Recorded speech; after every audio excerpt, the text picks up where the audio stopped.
Hello അസ്സലാമു അലൈക്കും എല്ലാവർക്കും എൻ്റെ പുതിയൊരു വീഡിയോയിലോട്ട് സ്വാഗതം. അപ്പോൾ കുറേ നാളായില്ല വീഡിയോ ഒക്കെ ഇട്ടിട്ട്. അപ്പോൾ ഇന്ന് ഓണമൊക്കെ അല്ലേ, അപ്പോൾ ഇന്ന് സ്പെഷ്യലായിട്ടൊരു വീഡിയോ ഇടാമെന്ന് വിചാരിച്ചു. അപ്പോൾ ഇന്നത്തെ സ്പെഷ്യൽ എന്ന് വെച്ചിട്ടുണ്ടെങ്കിൽ ഇഞ്ചിപ്പുളിയും അതുപോലെ രസവും ഉണ്ടാക്കുന്നതാണ് കേട്ടോ. നമുക്ക് സിമ്പിളായിട്ട് തന്നെ എത്രയും വേഗം നമുക്ക് ഉണ്ടാക്കാൻ പറ്റുന്ന ഒരു ഇഞ്ചിപ്പുളിയുടെയും അതുപോലെ രസത്തിൻ്റെയും വീഡിയോ ആണ് കേട്ടോ ഞാൻ ഇന്ന് കാണിക്കാനായിട്ട് പോകുന്നത്. അപ്പോൾ നമുക്ക് ഫസ്റ്റായിട്ട് ഇഞ്ചിപ്പുളി ഉണ്ടാക്കാം. അതിനായിട്ട് നമുക്ക് വേണ്ടത് ഇഞ്ചിയാണ്. ഇഞ്ചി നമുക്കിതുമാതിരി ചെറുതായിട്ട് കട്ട് ചെയ്ത് വെക്കണം കേട്ടോ. ഇഞ്ചി നമ്മൾ മിക്സിയിലിട്ടിട്ട് ചതക്കാനൊന്നും പാടില്ല, ഇതുപോലെ ജസ്റ്റ് ചെറുതാക്കിയിട്ടൊന്ന് കട്ട് ചെയ്യാം. പിന്നെ നമുക്കിതിലേക്ക് വേണ്ടത് പച്ചമുളക്, അതുമാതിരി ചെറിയ ഉള്ളി, ശർക്കര, വറ്റൽമുളക്, കറിവേപ്പില, ഇത്രയാണ് കേട്ടോ. നമ്മൾ ചെറിയ ഉള്ളി ഒരു 3-4 നമുക്ക് വേണം കേട്ടോ. നല്ല വലുതാണെന്നുണ്ടെങ്കിൽ ഒരു 3-2 ഒക്കെ എടുത്താൽ മതി. ചെറുതാണെന്നുണ്ടെങ്കിൽ ഒരു 3-4 നമുക്ക് എടുക്കാം. പിന്നെ നമുക്കിതിലേക്ക് വേണ്ടത് പുളിവെള്ളമാണ് കേട്ടോ. പുളി നല്ല ഉറച്ച പുളിയായിരുന്നു. അപ്പം ഞാൻ ചൂടുവെള്ളത്തിലിട്ടിട്ട് ജസ്റ്റ് അതിൻ്റെ നീരൊക്കെ ഒന്ന് പിഴിഞ്ഞെടുത്ത് ചണ്ടിയൊക്കെ ഒഴിവാക്കിയിട്ടുണ്ട്. ഇനി നമുക്കിതുപോലെ ഒരു ചട്ടി അടുപ്പത്ത് വെക്കാം. അതിലേക്ക് ആവശ്യത്തിന് വെളിച്ചെണ്ണ ഒഴിച്ചിട്ട് കടുക് പൊട്ടിച്ചതിന് ശേഷം കറിവേപ്പില ഇട്ട് കൊടുക്കാം. പിന്നെ ഇതിലേക്ക് നമ്മൾ ചെറുതായി കട്ട് ചെയ്ത് വെച്ചിട്ടുള്ള ചെറിയ ഉള്ളി ചേർത്ത് കൊടുക്കാം. ചെറിയ ഉള്ളി ചേർത്തതിന് ശേഷം ഒന്ന് വഴറ്റി കൊടുത്തതിന് ശേഷം തന്നെ നമുക്കിതിലേക്ക് ഇഞ്ചി ചേർത്ത് കൊടുക്കാം കേട്ടോ. അതിൻ്റെ കളറൊന്നും മാറാൻ നിൽക്കണ്ട. ആ ടൈമിൽ തന്നെ നമ്മൾ ഇഞ്ചി ചേർത്ത് കൊടുക്കണം. ഇഞ്ചി ചേർത്തതിന് ശേഷം നന്നായിട്ടൊന്ന് വഴറ്റി കൊടുക്കാം. അപ്പോൾ ഞാനിവിടെ കുറഞ്ഞ അളവിൽ ഇഞ്ചിപ്പുളി തയ്യാറാക്കുന്നുള്ളൂ. നമ്മളൊരു അച്ചാർ പാത്രത്തിൻ്റെ ഒക്കെ ഒരു അയിലിനനുസരിച്ചിട്ടാണ് ഞാൻ തയ്യാറാക്കുന്നത്. അപ്പോൾ നിങ്ങൾ കൂടുതൽ അളവിൽ നിങ്ങൾക്ക് വേണമെന്നുണ്ടെങ്കിൽ നിങ്ങൾ ഇതിൻ്റെ സാധനങ്ങളൊക്കെ കുറച്ച് കൂട്ടിയെടുക്കാവുന്നതാണ് കേട്ടോ. ഇനി നമുക്കിതിലേക്ക് പച്ചമുളകും അതുപോലെ തന്നെ വറ്റൽമുളകും ചേർത്ത് കൊടുക്കാം. വറ്റൽമുളക് ചിലവർ കടുക് പൊട്ടിച്ചതിന് ശേഷമായിരിക്കും വറ്റൽമുളക് ചേർത്ത് കൊടുക്കുന്നത്. അല്ലാതെ ഒരു ടൈമിൽ ചേർത്തിട്ടുണ്ടെങ്കിൽ തന്നെ നമ്മൾ ഈ ഒരു ടൈം ആകുമ്പോൾ അത് കറുത്തുങ്ങാണ്ടിരിക്കും.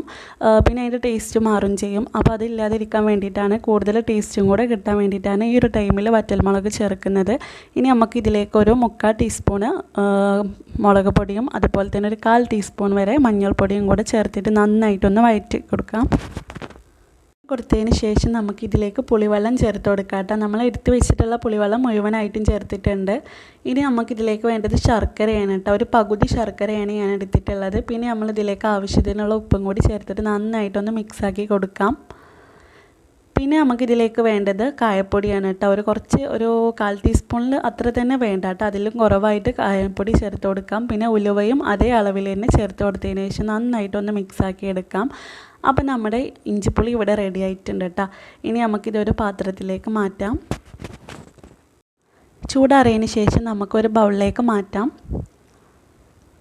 ഇപ്പോൾ ഞാനിതാ ഒരു ബൗളിലേക്ക് മാറ്റിയിട്ടുണ്ട്. അപ്പോൾ ഇതാണ് നമ്മുടെ ഇഞ്ചിപ്പുളി, പുളിഞ്ചി എന്നൊക്കെ പറയും. നല്ല ടേസ്റ്റാണ് കേട്ടോ കഴിക്കാൻ വേണ്ടിയിട്ട്. നമുക്കൊരു 2-3 ദിവസം വരെ ഇത് വെച്ചിട്ട് ഫ്രിഡ്ജിൽ വെച്ചിട്ട് കൂട്ടുകയും ചെയ്യാം. ഇനി നമുക്ക് രസം ഉണ്ടാക്കാനായിട്ട് നോക്കാം. അതിന് വേണ്ട സാധനങ്ങൾ ഇപ്പോൾ ഞാൻ കാണിച്ചു തരാം. നമ്മൾ ഒരു ചെറിയ 2 തക്കാളി കൈ വെച്ച് ഉടച്ചെടുത്താണ് കേട്ടോ. പച്ച തക്കാളി കൈ വെച്ച് ഉടച്ചെടുത്താണ്. അതിന് ശേഷം നമ്മളൊരു 4 വെളുത്തുള്ളിയും അതുപോലെ തന്നെ മല്ലിച്ചപ്പ് നമ്മൾ കടയിൽ നിന്ന് മേടിക്കുന്നതല്ല, ഒരു നീളം സൈസ് മല്ലിച്ചപ്പ് ഉണ്ടല്ലോ വീട്ടിലുണ്ടാകുന്നത്, അതാണ് ഞാൻ ചേർത്ത് കൊടുത്തിരിക്കുന്നത്. അതുകൊണ്ടാണ് ഞാൻ വെളുത്തുള്ളിയുടെ കൂടെ ഇട്ടിട്ട് ചതച്ചത് കേട്ടോ. ഇനി നമുക്കതിലേക്ക് വേണ്ടത് കുറച്ച് മുളക് പൊടി എരിവിന് പാകത്തിന്, അതുപോലെ മഞ്ഞൾപ്പൊടി, പിന്നെ മല്ലിപ്പൊടി കേട്ടോ. മല്ലിപ്പൊടി ഒരു 3/4 ടീസ്പൂൺ വരെ എടുക്കാം. ഞാൻ കുറഞ്ഞ അളവിൽ ഉണ്ടാക്കുന്നുള്ളൂ. അപ്പോൾ അതിനനുസരിച്ചിട്ടാണ് എടുക്കുന്നത്. ഞാൻ പറഞ്ഞല്ലോ, നിങ്ങൾ കൂടുതൽ അളവിൽ എടുക്കുന്നുണ്ടെങ്കിൽ സാധനത്തിൻ്റെ അളവൊക്കെ ഒന്ന് കൂട്ടിയെടുക്കാം. പിന്നെ നമ്മളൊരു ടീസ്പൂൺ വരെ കുരുമുളക് പൊടി എടുത്തിട്ടുണ്ട് കേട്ടോ. പിന്നെ ആവശ്യത്തിന് പുളിവെള്ളം കൂടി ചേർത്ത് കൊടുക്കാം.